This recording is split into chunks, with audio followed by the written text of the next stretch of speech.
Citizens, America is back.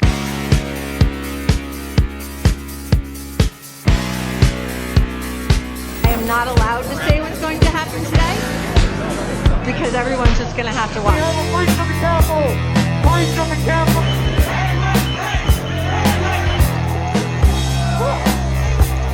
Trump is the most dangerous person ever. A fascist to the core. Please don't call them animals. They're humans. I said, no, they're not humans. They're not humans. They're animals.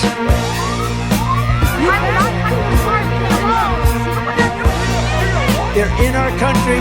If you come back, you will be executed. You will be killed immediately.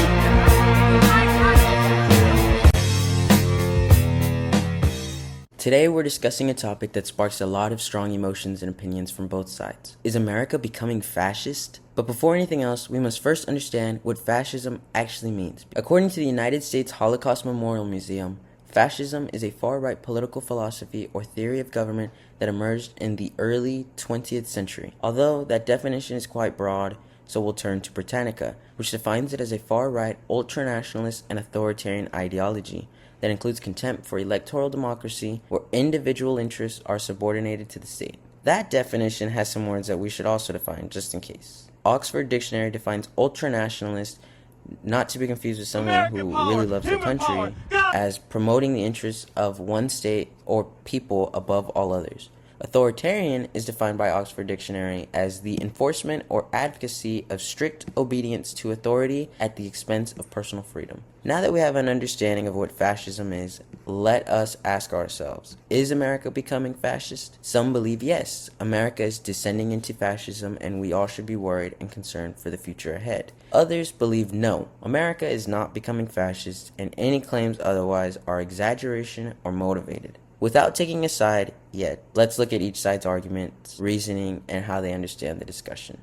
One of the biggest concerns that comes from scholars like Terry Eagleton, a well-known literary theorist and cultural critic who has written a lot about ideology, nationalism, and the political dynamics that drive authoritarian movements. Eagleton explains that fascism elevates charismatic leaders who divide the nation into an in-group that is loyal, pure, and true, and an out-group that is responsible for society's problems. According to journalist Lori Friedman from Lehigh University, we are seeing some of these same patterns today in modern America. She points to leaders like Donald Trump who use hyper-nationalist slogans like "Make America Great Again," which imply a single real version of America that only he can restore. Friedman also notes that far-right militias and extremist groups have grown more active and more emboldened by Trump's rhetoric, such as the Proud Boys and the Oath Keepers. These groups have become more organized and militarized, similar to the early fascist movements where paramilitary groups enforced their ideology. Another warning sign of fascism's rise in America is how recent political figures have tapped into people's fear, whether it's about immigration, crime, or the economy. Friedman explains how these fears are used to build loyalty by convincing people that America is in decline. The most prominent example is Donald Trump,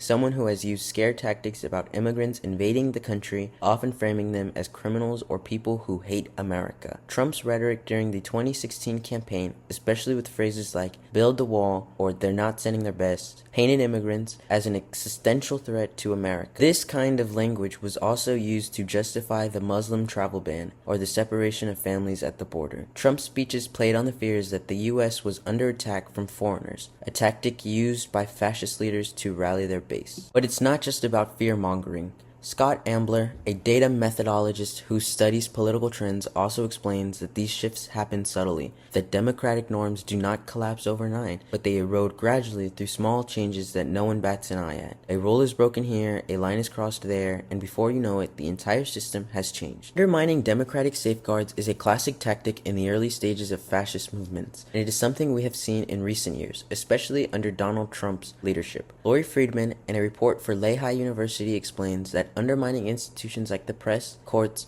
and voting systems is a key step in consolidating power. Trump and his allies have pushed to undermine democratic values with stricter voting laws and gerrymandering congressional districts to favor Republicans, especially in the great state of Texas, where the legislature passed a law in 2021 that restricts efforts aimed at encouraging voter registration of Hispanic and African American voters. More recently, as of this year, the Texas legislature has fought to gerrymander the state's congressional districts, manipulating district boundaries to give Republicans an advantage in upcoming elections. Historians like John Gaines, a political analyst and historian, argue that the U.S. does not have the key structural elements that define true fascist regimes, such as a single ruling party or a collapsed government. Fascist regimes typically centralize power under one party, often eliminating or banning opposition parties altogether. For example, in Mussolini's Italy and Hitler's Germany, both had one-party systems where the ruling party maintained strict control over the government and brutally suppressed political dissent. As Gaines points out in Dissent magazine, America still has opposition political parties, checks and balances, and many organizations that push back, like the American Civil Liberties Union. Terry Eagleton, our scholar from earlier, also notes that not every nationalist or authoritarian movement is fascist, since fascism requires more than just nationalism or strong central authority. The U.S. has seen rising populism in recent years, which is rooted in fears about immigration and economic inequality, but it does not necessarily follow the strict pattern of fascism. Critics compared current movements to early American movements like the 19th century Know-Nothing movement, a movement defined by the Columbia Encyclopedia as extremely anti-immigrant and nativist, but never turned into fascism. The Know-Nothing movement opposed Irish Catholic immigrants and believed that the growing influence of immigrants threatened traditional American values. Despite their views, the movement never turned into a true fascist movement. Many scholars, including Gaines, warn that mislabeling current movements as fascist can obscure deeper issues in American politics. If we label everything as fascism, we might overlook America's own history of racism and xenophobia that has shaped much of today's tension, like the backlash against the civil rights movement and the rise of white nationalist groups. Throughout U.S. history, such as the Ku Klux Klan, have always been a part of the political landscape. Racial discrimination and anti-immigrant sentiment have existed long before the recent political shifts we see today. These trends do not suddenly appear. They have long been a part of U.S. politics, so critics argue today's tension may simply be an escalation of those older patterns and not the birth of fascism in America. So what are my thoughts?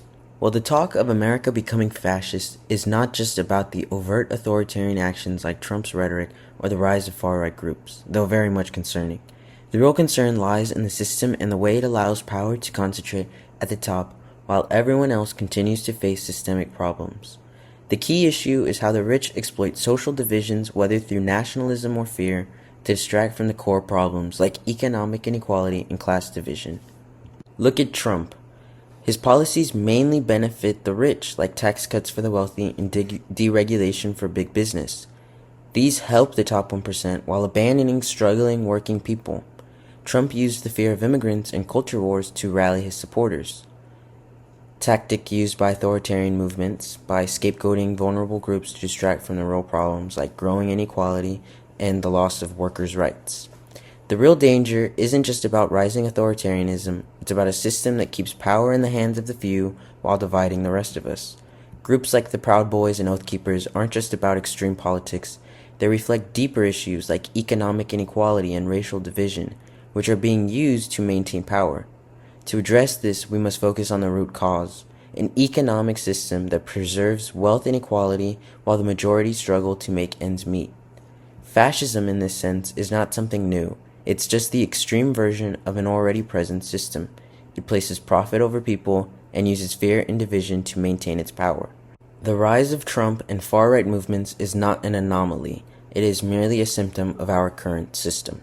So what now? Where do we go from here? A socialist revolution? Just kidding. Regardless of disagreements, no matter what side you are on, this conversation is an important one that must be had. History has shown time and time again that authoritarianism does not arrive with a big dramatic entrance. As Ambler warns, the erosion of our democracy is subtle. It is a slow burn that eventually turns everything into flames. But at the same time, we must be cautious with words like fascism, throwing around a term without knowing what it means, creating more confusion than clarity. Staying informed during an era of mass disinformation is important, since knowledge is the greatest weapon of any arsenal. Besides a nuke, of course, but you get the point, and you know what I mean. Stay informed, stay alert, and most importantly, do not be intimidated. Thank you for watching.